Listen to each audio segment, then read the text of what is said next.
अकोला शहरातल्या वल्लभनगरात शॉर्ट सर्किटमुळे एका घराला भीषण आग लागली। या आगीत संपूर्ण घरातील सामान जळून खाक झालं। सुदैवानं जीवहानी झाली नाही। अकोला शहरात लगत असलेल्या वल्लभनगर परिसरात आगीची भीषण घटना घडली। नामदेवराव आगरकर यांच्या घरी अचानकपणे शॉर्ट सर्किटमुळे आग लागली। सुरुवातीला किरकोळ धूर दिसत असताना काही क्षणातच आगीनं रौद्ररूप धारण केलं।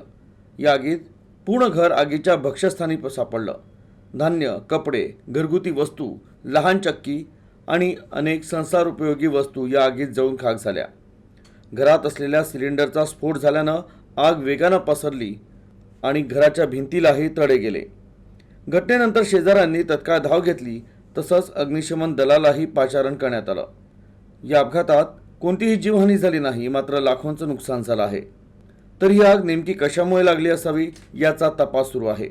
तर तपासाकरता वीज वितरण कंपनीचे अधिकारी देखील घटनास्थळी दाखल झाले होते।